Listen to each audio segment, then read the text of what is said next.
大家好，我是李灿，今天咱们就聊一聊有没有必要学习成语。首先咱们得明白一个概念，就是什么是成语。成语这两个字儿，你看第一个字儿成，成是什么意思呢？成就指现成的意思，所以这个成语就表示现成的一种语言，它很多时候是带有一定的故事背景的，所以这可能也是成语的魅力之一吧。大家不只是去学习成语，很多时候还能了解背景的故事，关于中国的历史，关于中国的神话等等。但是正是因为成语的这一个特性啊，所以我们在学习成语、应用成语的时候更应该谨慎一些。怎么说呢？就是说如果你应用的不得当，就是滥用，在所有场合滥用，这个场合不应该这样用，你把它用出来了，或者在外人看来你只是想炫耀一下自己知道了这么多成语，而且在那个场合下应用这些成语其实根本不得当。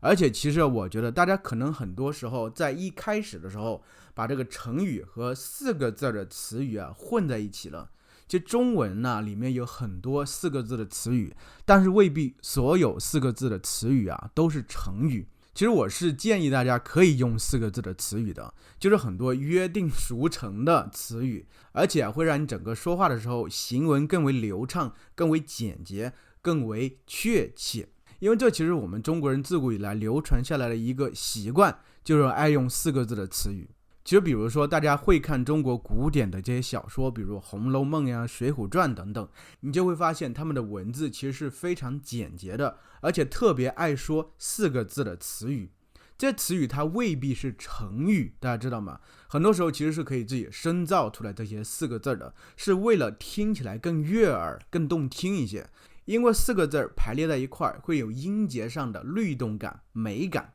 但是呢，在运用的过程中就发生了一些事情。什么事情呢？就是形成了成语。这些成语大多数都是有故事的背景的，就是说他们其实就是中国古人，就是这些惜字如金的中国古人，他们很爱惜自己的文字还有可能古代中国的纸比较贵吧，所以一张纸上那么贵的纸，你不敢写太多的字儿，所以希望把很多东西凝练一些。比如说这么一个长长的故事，我怎么把它凝练成只有几个字呢？因为中国人比较喜欢用四个字的，所以我们干脆把它凝练成只有四个字。比如说什么愚公移山呀，比如说破釜沉舟呀，对不对？它都是把一个完整的故事给凝练下来。这么大这么长一个故事，凝练凝练凝练再凝练，最后四个字成了。所以在这样的情况下，成语慢慢就形成了。但其实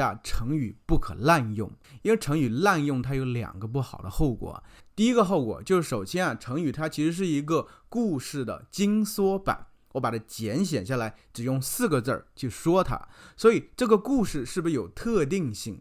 如果你希望把这个故事拓展到这种任何的语境下，很多时候是格格不入的。格格不入是一个成语，但它不同于这种类型的成语。所以我要大家谨慎的、小心的应用的其实是这种带有特定历史故事背景的成语。这种成语因为它很具体的指代某一件事情，所以在现在的语境，比如我们现在人说话的时候，它未必是那么的契合。第二点其实中国古代文人也有一个不好的习惯，不能说它是毛病，不好的习惯，就是因为他们特别喜欢引经据典。引经据典是什么意思呢？就把古代一些书上的一些故事或者一些话摘抄下来，然后塞进自己的文字里。其实成语它也是类似的这么一个作用，所以很多人喜欢这样做。但这个事情一旦做多了，它就变成滥用了，它就失去了这个词语在原本的活力。成语我觉得它其实它已经失去了原本的活力，就因为滥用了，用多了。所以大家其实可以发现现在的很多伟大的作家，比如说鲁迅沈从文余华他们在写自己的小说或者散文的时候，其实是刻意避免让自己去应用这些成语的。大家其实可以真正的好好的看一看，其实在他们的小说里，真正这种类型的成语是少之又少的。他们会刻意的避免这些东西，因为这些成语在他们看来其实是有点滥用了，有点已经失去活力了。所以他们希望从生活的语言里去汲取一些更为口语化的、更为简洁的表达方式。其实任何成语所表达的意思，其实在当下的语境下，我认为其实都可以通过更简洁的，或者只是一个字儿或者两个字儿，能把它表达的一清二楚，特别清晰，特别明白，特别简洁。比如说我看中文版这个哈利波特小说也罢，电影也罢，它其实应用了太多的成语，这导致其实我不是特别喜欢它们。因为中文版哈利波特，比如说第一部哈利波特与魔法石啊，因为你看英文的原版，你发现它的文字是特别的简洁的，而且很容易理解。但再看中文版，其实你会发现为什么感觉很难呢？难道我需要一个高级的中文水平才能看得懂？这分明第一本是有点像童话书一样的这个故事吗？这是不是太不可理喻了？但是呢，反观现代人写的比较好的小说或者电影、电视的时候，大家会发现，其实我们中国人在日常生活中其实用的成语是很少的。比如写文字的时候可能会用一些，但是其实像我也会尽量去规避、去避免这些有背景故事的成语，我不喜欢他们，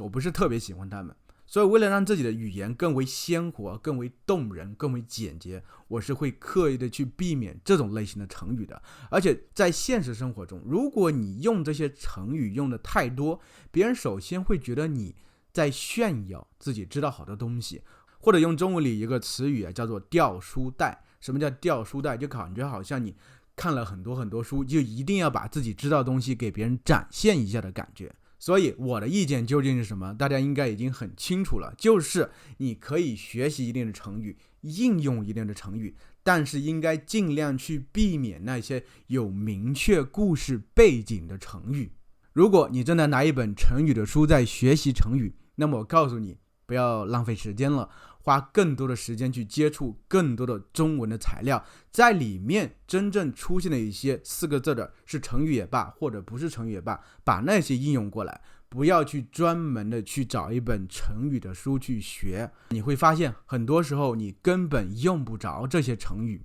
那么今天咱们就到这吧，如果你喜欢的视频，请记得点赞评论，那么下次再见喽。